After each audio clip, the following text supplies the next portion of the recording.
Hello guys, स्वागत है आपका एक और नई वीडियो में। इस वीडियो में हम रिव्यू करने जा रहे हैं Canon EOS RP mirrorless camera. Guys, ये जो कैनन का EOS RP मिररलेस कैमरा है, ये सबसे लाइटवेट और सबसे cheapest full frame mirrorless camera है जिसमें कि आपको डुअल पिक्सल ऑटो फोकस मिल जाता है। तो गाइस, वीडियो को आगे शुरू करने से पहले अगर आपने मेरे चैनल को सब्सक्राइब नहीं किया है तो गाइस चैनल को सब्सक्राइब कर लें और बेल आइकन को जरूर प्रेस कर दें। तो वीडियो को शुरू करते हैं गाइस। तो ये वाला कैमरा मैं अभी 3 महीने से यूज कर रहा हूँ गाइस। ये आपका फुल फ्रेम कैमरा है, 2019 में ये लॉन्च हुआ था, तो ऑलमोस्ट अभी ये 3 साल पुराना हो चुका है। और कैनन का ये EOS R कैमरा है, इसमें आपका R माउंट यूज होता है, RF माउंट। इसमें आपके जो DSLR में माउंट यूज होता है EF माउंट, वो वाला माउंट नहीं यूज होता। लेकिन आप इस कैमरे में DSLR वाले लेंसेज को यूज कर सकते हैं RF माउंट वाले अडेप्टर को यूज करके। इस अडेप्टर के ऊपर भी मैंने एक रिव्यू बना दिया है जिसको आप मेरे चैनल पे चेकआउट कर सकते हैं गाइस। और परफेक्टली फाइन काम करते हैं आपकी जितने भी लेंसेज हैं DSLR वाले, इसमें इस वाले अडेप्टर के साथ ऑटो फोकस, इमेज क्वालिटी एकदम एग्जैक्टली सिमिलर आपको मिल जाता है गाइस। तो बाकी इसकी टेक्निकल स्पेसिफिकेशन की बात कर लेते हैं गाइस। ये आपका फुल फ्रेम कैमरा है और वजन की बात करें तो 500 ग्राम से कम है इसका वजन। तो उस हिसाब से बहुत ही अच्छा कैमरा है, क्योंकि यूजुअली जो आपके फुल फ्रेम कैमरा होते हैं उनका वजन भी ज़्यादा होता है, साइज भी ज़्यादा होता है, लेकिन जब हम इसे अपने हाथ में होल्ड करते हैं तो ये बहुत ज़्यादा बल्कि फील नहीं होता, काफ़ी कॉम्पैक्ट है। और उसमें आपको फुल फ्रेम का सेंसर मिल रहा है। फुल फ्रेम के सेंसर से आपको सबसे बड़ा फायदा ये हो जाता है गाइस कि जो आपकी इमेज में नॉइज वगैरह बहुत कम आएगा, लो लाइट परफॉर्मेंस इसकी बहुत ज़्यादा शानदार होगी। और उसके अलावा बैकग्राउंड ब्लर भी आपको जो क्रॉप सेंसर वाले जो कैनन के कैमरा है उनसे काफ़ी ज़्यादा मिलेगा गाइस, क्योंकि इसमें अगर आप 50 mm का लेंस यूज़ करते हो तो आपको पूरा 1.8 का एपर्चर मिलेगा, 50 mm की ही फोकल लेंथ मिलेगी। लेकिन अगर आप इस 50 mm के लेंस को जो कैनन के क्रॉप सेंसर वाले कैमरा है उन पे यूज करोगे तो उसमें आपको 1.6 टाइम का कम बैकग्राउंड ब्लर मिलेगा गाइस। तो ये इसका बहुत बड़ा एडवांटेज हो जाता है गाइस। तो इस कैमरे की आईएसओ रेंज 100 से लेके 40,000 तक नेटिव है, जिसको कि आप एक्सपैंड करके 1 लाख तक ले जा सकते हैं। तो लो लाइट परफॉर्मेंस इस कैमरे की बहुत ज़्यादा शानदार है। अगर आप 6400 के आईएसओ पे भी शूट करते हो तो भी आपके इमेज और वीडियो में ज़्यादा ग्रेन्स नहीं होते गाइस। बहुत ही शानदार इसकी क्वालिटी है इमेज की लो लाइट परफॉर्मेंस में। उसके अलावा गाइस ये आपको टिल्टेबल फुली आर्टिकुलेटिंग स्क्रीन मिल जाती है।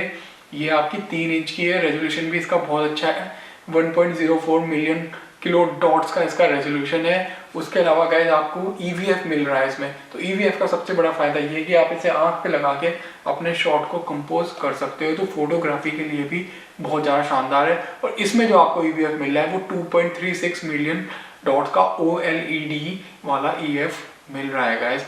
बहुत अच्छा EF है। जब आप इसके थ्रू आप अपने इमेज को देखते हो तो आपको बहुत शार्प दिखता है, सब चीजें एकदम क्लियर आपको नजर आती है गाइस। उसके अलावा गाइस जो इसकी बॉडी है वो आपकी वेदर सील्ड है। तो अगर आप इसको खराब वेदर में भी यूज कर रहे हो कि आप समंदर पे जा रहे हो, वहां पे हल्की फुल्की जो लहरों की बौछार है, हल्की फुल्की बारिश में यूज कर रहे हो, तो इसको ज्यादा कुछ होगा नहीं, क्योंकि इसकी बॉडी आपकी वेदर सील्ड है। अगर हम इसके फ्रेम पर सेकंड की बात करें तो गाइस 5 फ्रेम पर सेकंड में ये शूट कर सकता है, जो कि काफी कम है। मिररलेस कैमरा में थोड़ा ज्यादा होता है, इवन M50 का FPS इससे ज्यादा है। तो इसलिए स्पोर्ट्स फोटोग्राफी या आपको कोई हाई एक्शन फोटोग्राफी करनी है तो उसके लिए कैमरा अच्छा नहीं है। लेकिन अगर आपको पोर्ट्रेट फोटोग्राफी करनी है, वेडिंग फोटोग्राफी करनी है, या आपको लैंडस्केप फोटोग्राफी करनी है तो उसके लिए ये काफी डिसेंट कैमरा है गाइस।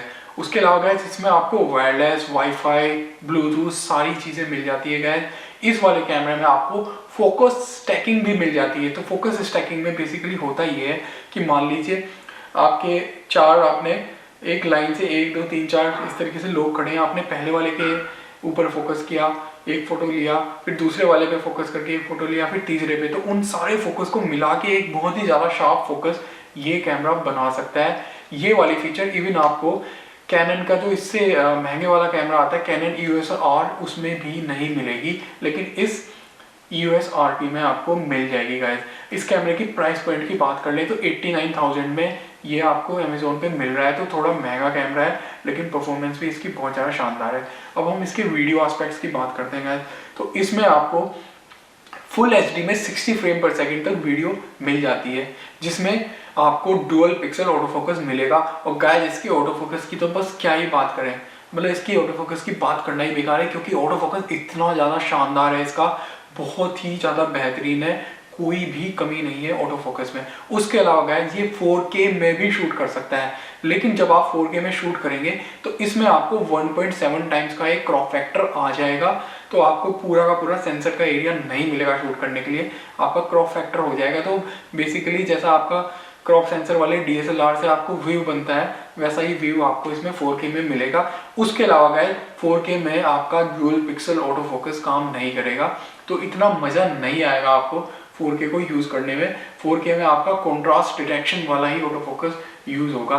लेकिन अगर आप फुल एचडी में शूट करते हैं, जो कि आज की तारीख में भी बहुत अच्छा है, यूट्यूब पे आप अधिकतर वीडियो जो देखते हो फुल एचडी में ही होते हैं, इंडिया में, पाकिस्तान में, तो फुल एचडी में आपको पूरा डुअल पिक्सल ऑटो फोकस मिलेगा, बहुत ही शानदार आपको इमेज क्वालिटी निकल के आएगी, शार्पनेस बहुत अच्छी है वीडियो में भी और फोटो में भी। तो फुल एचडी के लिए एकदम बेस्ट कैमरा है। आपको फुली आर्टिकुलेटिंग स्क्रीन मिल रही है, टच करके भी आप फोकस कर सकते हो। उसके अलावा गाइस आपको इसमें माइक्रोफोन भी मिल जाता है और हेडफोन कनेक्ट करने का पोर्ट भी मिल जाता है गाइस। इसमें यहाँ पे साइड में सारे पोर्ट दिए हुए हैं इस साइड में, तो आप माइक को भी कनेक्ट कर सकते हो अलग से बढ़िया ऑडियो लेने के लिए, और आप हेडफोन भी लगा सकते हो, तो हेडफोन लगा के आप सुन भी सकते हो कि माइक क्या आवाज़ कैप्चर कर रहा है।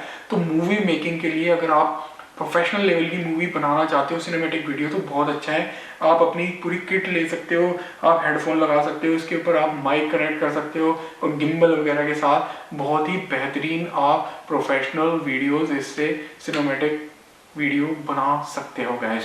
अगर गाइस इसके मैक्सिमम शटर स्पीड की बात की जाए तो 1/4000 इसकी मैक्सिमम शटर स्पीड है गाइस। उसके अलावा अगर हम इसकी डायनामिक रेंज की बात करें तो वो 11.9 है, जो कि थोड़ी कम है, तो इसलिए लैंडस्केप फोटोग्राफी के लिए इतना भी अच्छा नहीं है। लेकिन इसमें आपको एक्सपोजर ब्रैकेटिंग मिल जाती है, तो आप एक्सपोजर ब्रैकेटिंग यूज़ करके लैंडस्केप में HDR वाले हाई डायनामिक रेंज के बहुत ही बेहतरीन आप फोटोज ले सकते हो गाइस। अगर हम इसके ऑटो फोकस पॉइंट्स की बात करें तो इसमें 4779 इसमें ऑटो फोकस पॉइंट है, जो कि पूरे के पूरे फ्रेम को कवर करते हैं। तो अगर आपका सब्जेक्ट कोने में है, आजू बाजू में है, तो भी एकदम बढ़िया इसका फोकस उसको ग्रैब कर लेगा। उसके अलावा गाइस इसमें आपका आई ऑटो फोकस भी है, वीडियो में भी और फोटो में भी। तो जब मैं इससे अपनी वीडियोस को रिकॉर्ड करता हूँ तो ये अपने आप मेरी आई को ट्रैक कर लेता है, चेहरे को ट्रैक कर लेता है, मुझे कुछ भी करना नहीं पड़ता। मैंने बस ऐसे कैमरे को ट्राइपॉड पे लगाया, वीडियो रिकॉर्डिंग स्टार्ट कर दी, ये अपने आप मेरी आंखों को ट्रैक करके मेरे चेहरे को एकदम शार्पली रखता है। अगर आप इससे फोटोग्राफी करते हो तो भी ये लोगों की आईज को डिटेक्ट कर लेता है, फेस को डिटेक्ट कर लेता है, तो आपको बहुत ही शार्प पोर्ट्रेट फोटो मिल जाते हैं, लोगों का चेहरा पूरा फोकस में रहता है। DSLR में अक्सर ये दिक्कत रहती है कि आप फोकस मिस कर जाते हो, तो लोगों के चेहरे इतने शार्प नहीं रहते जब आप फोटो को क्लिक करते हो गाइस। एक इसकी जो बेकार बात जो मुझे लगी वो है इसकी बैटरी लाइफ का है। इसकी बैटरी लाइफ बहुत ज़्यादा बेकार है। इसकी बैटरी लाइफ इनफैक्ट इतनी बेकार है कि M50 जो कैनन का मिररलेस कैमरा आता है उससे भी बेकार है।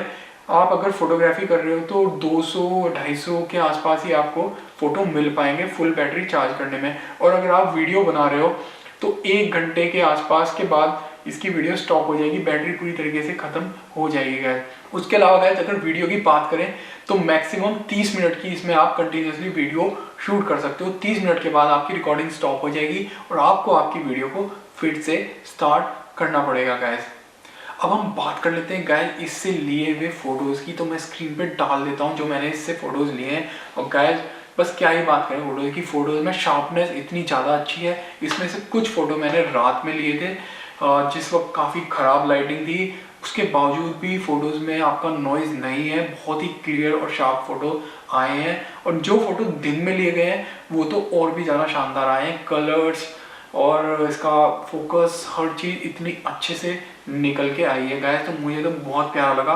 और सबसे अच्छी बात इसमें आपके जो बटन्स और डायल्स वगैरह हैं वो काफ़ी बड़े हैं। अगर आप इसको कैनन M50 से कंपेयर करें तो फोटोग्राफी के लिए यूज़ करने में काफ़ी अच्छा है। जब आप इसे अपने हाथों में होल्ड करते हो तो इसकी ग्रिप भी अच्छी है, आपको लगता है कि हाँ आप फोटोग्राफी वाला कोई कैमरा यूज़ कर रहे हो। बल्कि M50 को मैं जब यूज़ किया था तो M50 में मुझे वो मज़ा नहीं आया था, उसके बटन्स वगैरह बहुत ज़्यादा छोटे थे और उसमें मतलब सेटिंग्स वगैरह चेंज करने में थोड़ी दिक्कत हो रही थी, लेकिन इसमें मेरे को कोई भी दिक्कत फील नहीं हुई। सब चीज़ें बहुत ही मैं इजीली चेंज कर पाता हूँ। और इसमें आपको 2 डायल्स भी मिल जाते हैं सेटिंग्स वगैरह को चेंज करने के लिए।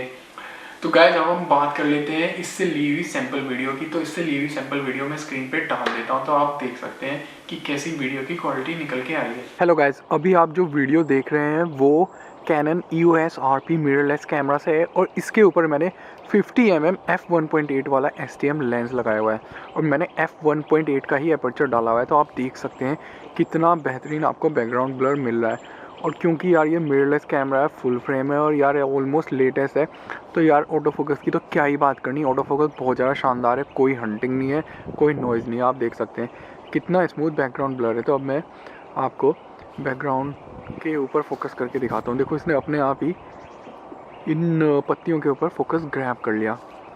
अब मैं धीरे धीरे आपको बाकी की चीज़ें दिखाता हूँ। अब मैं कुछ भी फोकस नहीं कर रहा हूँ, कैमरा सारी की सारी फोकसिंग खुद ब खुद कर रहा है अपने आप ही। इसने एक्सपोजर को भी ये कंट्रोल कर रहा है। देखो अब मैं जैसे डार्क एरिया में गया, इसने अपने आप से ही जो डार्क एरिया थे उसको थोड़ा एक्सपोज करके थोड़ा ब्राइट बना दिया अपने आप ही। मुझे कुछ नहीं करना पड़ रहा गाइस, इसको इतना सिंपल है यार फोकस को ग्रैब करना। मैं जैसे वापस से इन पत्तों के ऊपर जा रहा हूँ, तो देखना ये इसके ऊपर भी इसने फोकस कर लिया, और फोकस को इसने लॉक करके रखा हुआ है।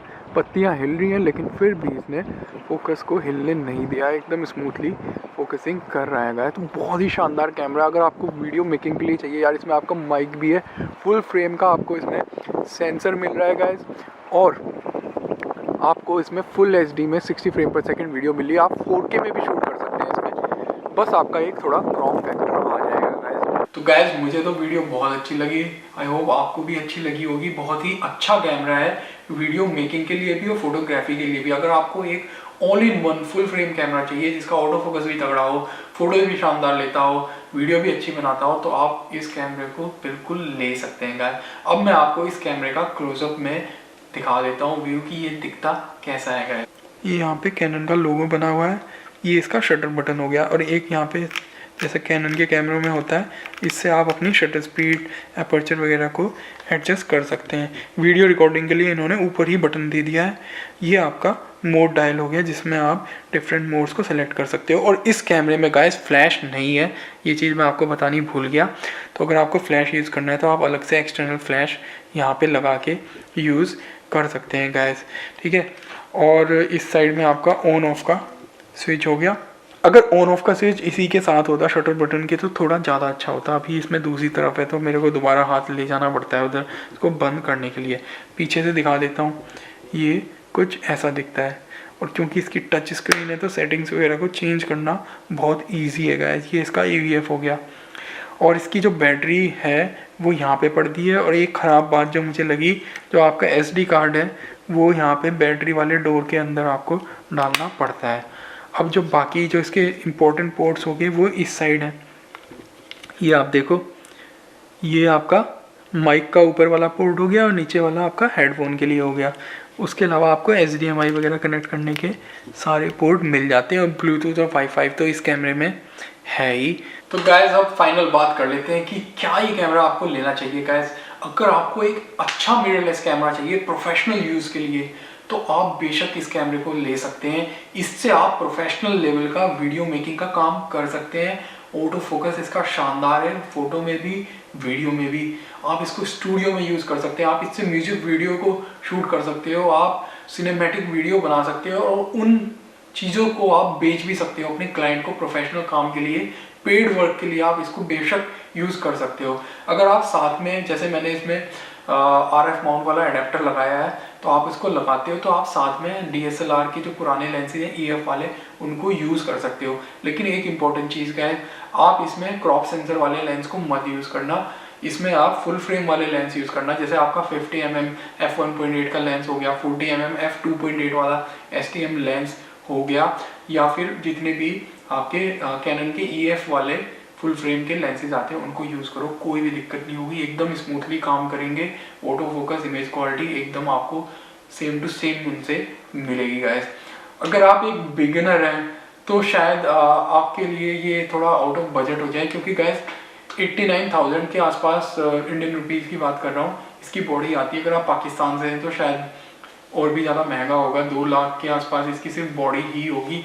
फिर जो अगर आप इसके ओरिजिनल वाले लेंसेज को लोगे RF माउंट के तो बहुत महंगे हैं। जो सबसे सस्ता RF माउंट का ओरिजिनल लेंस है वही 25,000 इंडियन रुपये के आसपास आता है, 50 mm वाला।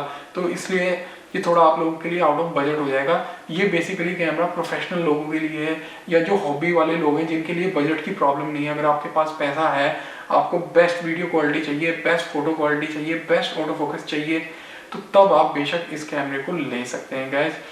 और ये आपको नया ही मिलेगा क्योंकि ये पुराना नहीं है, अभी मार्केट में इजीली अवेलेबल है। तो आपको कम से कम अपना 1 लाख के आसपास का बजट रखना पड़ेगा एक कैमरा और लेंस और एडेप्टर के साथ, तब आपको ये कैमरा मिल पाएगा गाइस।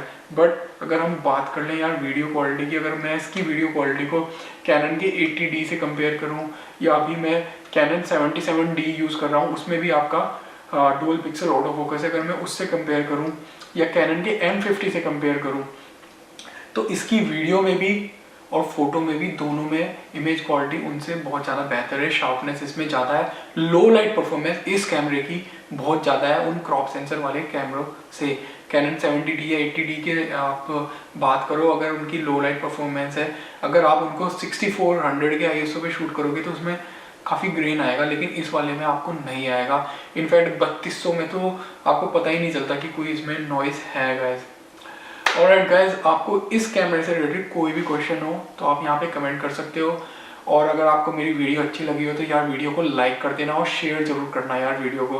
और अभी तक अगर चैनल को सब्सक्राइब नहीं किया है तो गाइस क्या कर रहे हो, चैनल को सब्सक्राइब कर लो और बेल आइकन को प्रेस कर दो और अपने फ्रेंड से भी बोलो कि मेरा चैनल सब्सक्राइब करें, क्योंकि यहाँ पे बहुत ही प्यारे प्यारे अच्छे अच्छे कैमरोज के, लेंसेज के, फोटोग्राफी के ट्यूटोरियल सब कुछ आने वाले हैं गाइस। तो मिलेंगे एक नए वीडियो में।